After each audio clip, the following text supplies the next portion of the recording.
Good morning students, welcome to my channel.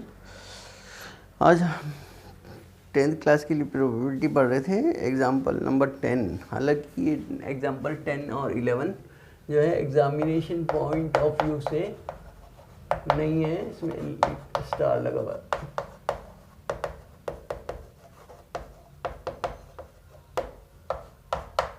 Example number 10 और 11 हालांकि फिर भी जो है ये डिस्कस कर देते हैं।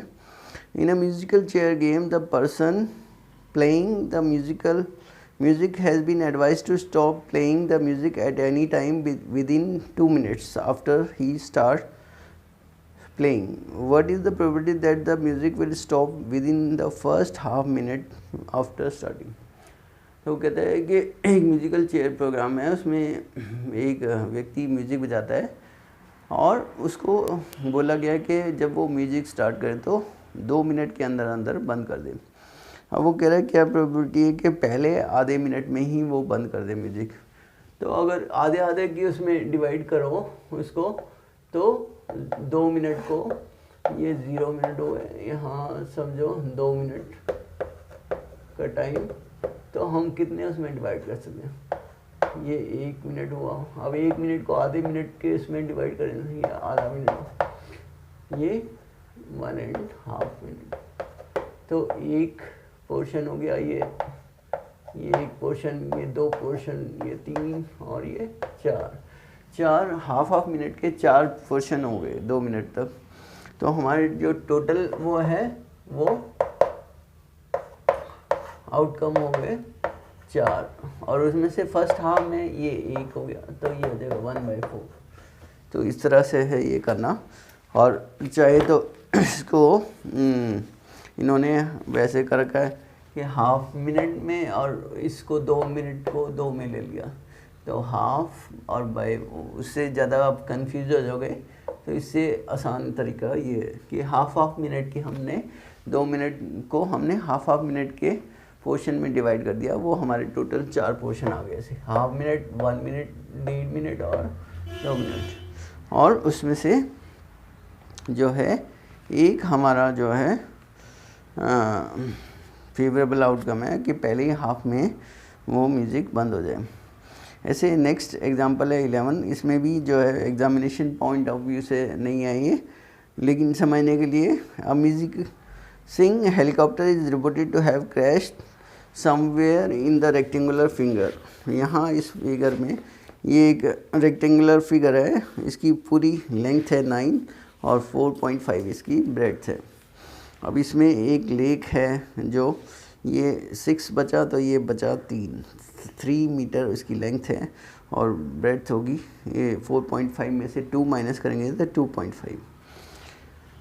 What is the probability that it crashed inside the lake shown in figure? अब इसमें एरिया की बात है। एरिया ऑफ लेक क्या है? जो है एरिया ऑफ लेक इज, ये बचा 3 × 2.5, that is 7.5 किलोमीटर स्क्वायर। और टोटल एरिया ऑफ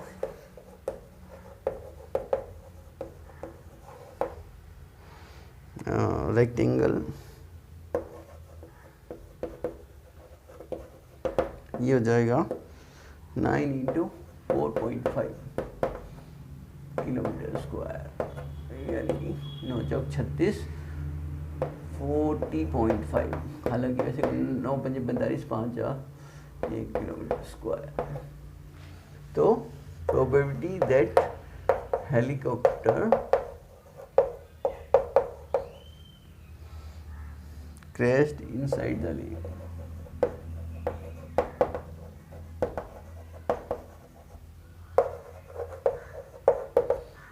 ये एरिया ऑफ लेक 7.5 और 40.5, इसको कर दो, से 5 से काट देंगे तो 15 बजे 75, ये 81, और फिर 3 से काट दिया तो 3 पंजे 15, 5/27।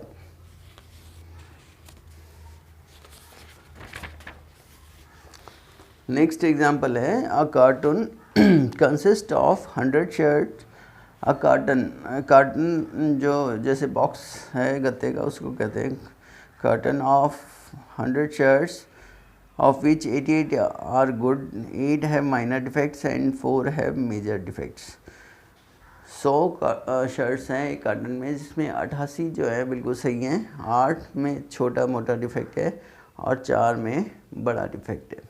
Jimmy a trader will only accept the shirt which are good, but Sujata another trader will only reject the shirts which have major defects। One shirt is drawn at random from the carton। What is the probability that it is acceptable to Jimmy? Jimmy जो है वो जब ही accept करता है कि ये shirt good हो, तो गुड कितनी शर्ट्स हैं 88 और टोटल है 100।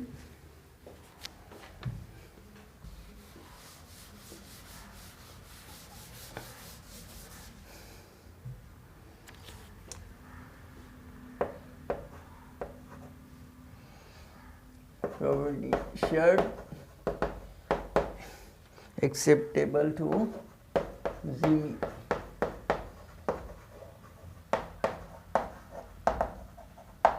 तो जिमी तो केवल जो है अच्छी शर्ट ही वो एक्सेप्ट करता है। तो 88 टोटल उसमें है और 100 शर्ट्स जो हैं टोटल हैं कार्टन में। तो ये हो गया 4 से काटेंगे तो 8 से नहीं, 8 से नहीं कटेगा, 4 से कटेंगे तो 22/25 और सेकेंड वो कह रहे हैं probability that it is acceptable to Sujata. अब सुजाता जो है will only reject the shirt which have the major defect. तो शर्ट वो रिजेक्ट जब भी करती है जब मेजर डिफेक्ट हो, मेजर डिफेक्ट वाली 4 है तो 4 वो रिजेक्ट कर दे तो 96 जो बची वो उसको एक्सेप्टेबल है। Shirts is acceptable to Sujata.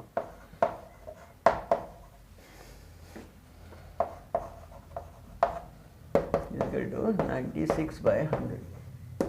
अब 4 से डिवाइड कर दे तो 24 चौक 96, 24/25 हो जाएगा। ठीक है।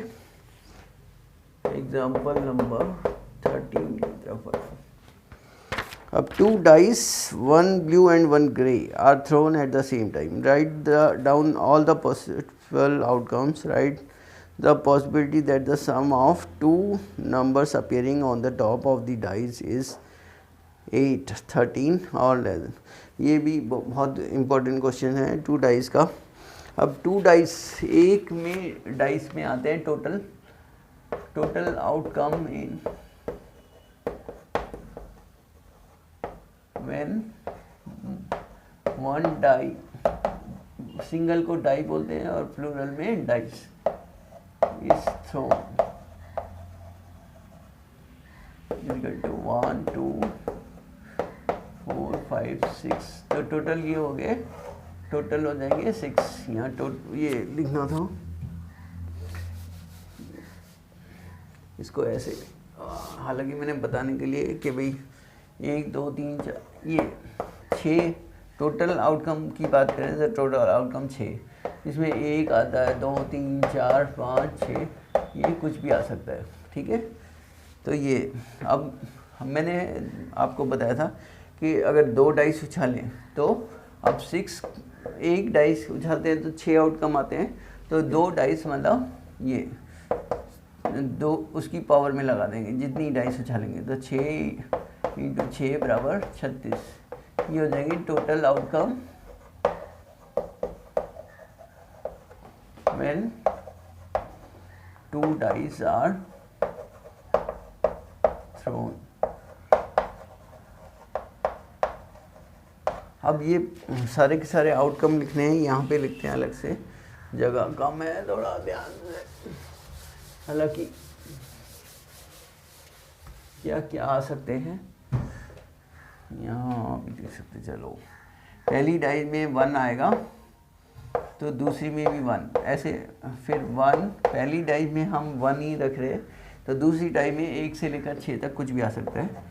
ऐसे 1 3, ऐसे 1 4, 1 5, 1 6। अब पहली डाई में 2 आ गया, तो दूसरी में ऐसे 1 से लेकर 6 तक कुछ भी आ जाए।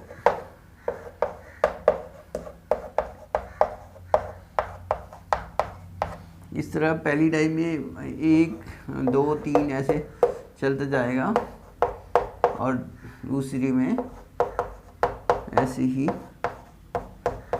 चलता जाएगा। 3 2 3 3 3 4 3 5 3 6, जैसे 4 1 4 2 4 3 4 4 4 5 और 4 6 5 2 5 3 5 4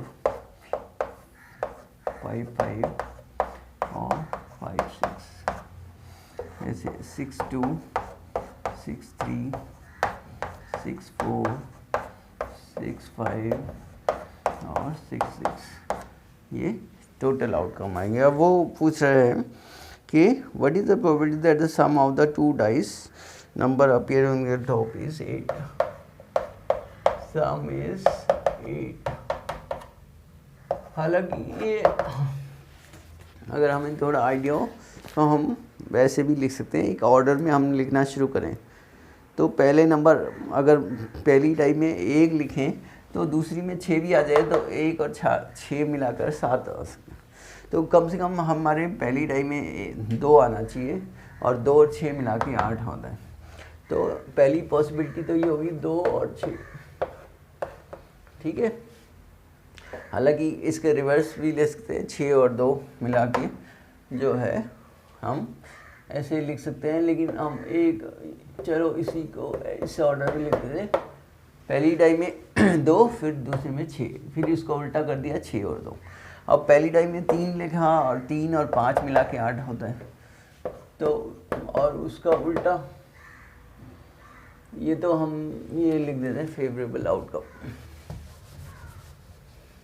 अभी फिर जो है फिर हम लिखेंगे प्रोबेबिलिटी, ये फेवरेबल आउटकम।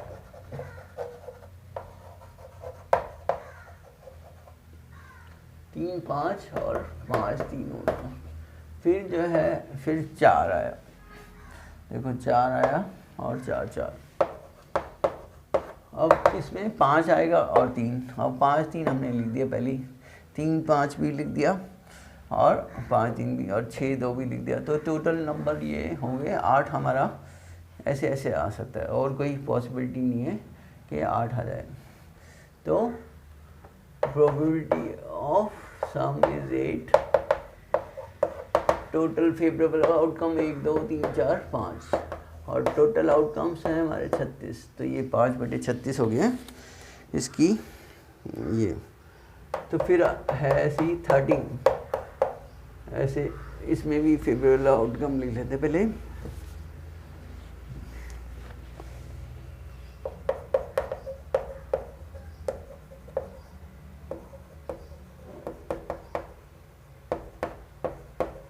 सम इज 13, इसमें सम इज 8। अब 13 कैसे कैसे आएगा? 13 तो आ ही नहीं सकता। टोटल दोनों डाइस में मैक्सिमम नंबर आता है 6, और 6 और आता है 12, तो ये तो 0। तो probability of getting a sum of 13 is 0/36, that is 0। 13 तो कभी आएगा नहीं। लेस देन और इक्वल टू 12 या उससे कम आए। अब 12 मैक्सिमम 12 ही आता है, और उससे कम कुछ भी आ सकता है। तो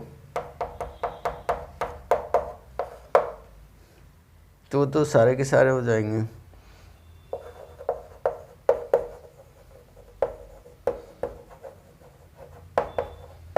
इसमें तो सारे के सारे इवेंट आ जाएंगे। मैक्सिमम 12 ही आ रहा है, 12 से सारे कम है, तो जो है इसमें 36 के 36 आ जाएंगे। तो ये एक तरह से श्योर इवेंट है कि probability of getting sum less than और equal to 12 when 2 dice are throne.